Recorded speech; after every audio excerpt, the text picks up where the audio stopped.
Hi, I'm Joe Polizzi, and this is the Content Inc. podcast. 5 minutes every Monday for content creators who desire to be content entrepreneurs.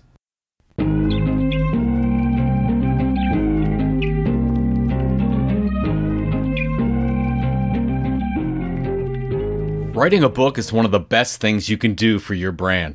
Take my word for it. Whatever your reasons are for not writing a book, the new year is the time to stop making excuses and start betting on yourself and your content business. It's never been a better time for creators to publish. Lulu has been empowering creators to publish and prosper for the last 20 years. Their e-commerce plugins make it easy for you to publish your book and sell it directly to your fans from your own website, while they handle all the printing and shipping on the back end. You keep 100% creative control, 100% of your customer data, and 100% of your profits. Using Lulu is free, and Lulu only charges for the printing and shipping of your books. Create a free account today at lulu.com to get started. I had the pleasure of just finishing reading Mel Brooks' autobiography. I'm a huge Brooks fan, probably most for Blazing Saddles, the revered comedy western movie shot in 1974. I can't think of another movie out there that took more risks. In the book, Brooks tells a story about the making of Blazing Saddles.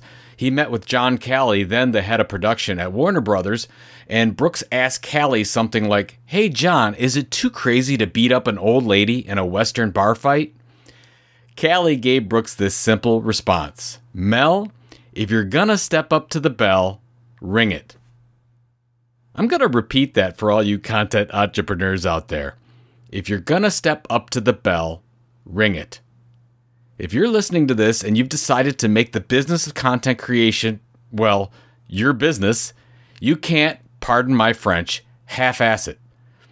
I generally talk about this as finding your content tilt or your area of differentiation to break through all the content clutter out there. My friend and renowned keynote speaker Andrew Davis calls this finding your hook. But today, let's reference Wes Cow from Maven. Wes calls this a spiky point of view. Wes wrote an article about this a few years back, and I reference it often.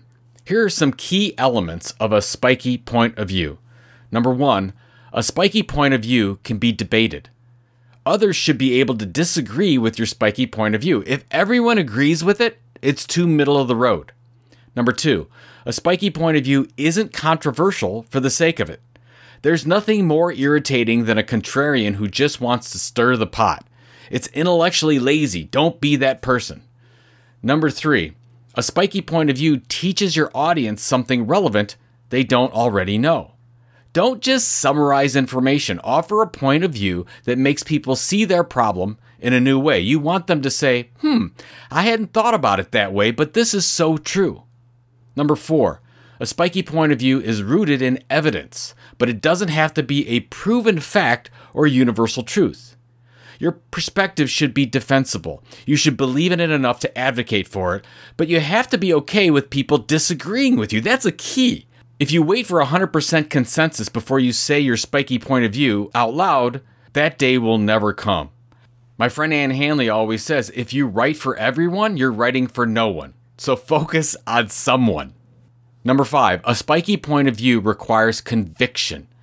You have to be brave enough to advocate for what you believe in. It's not a passive regurgitation of information. There's a stance of advocacy and a bias toward action. You're trying to convince someone of this spiky point of view because you genuinely believe they'll be better for it. Now, Wes states that a spiky point of view is intensely personal. Your spiky point of view should be the hill you're willing to die on.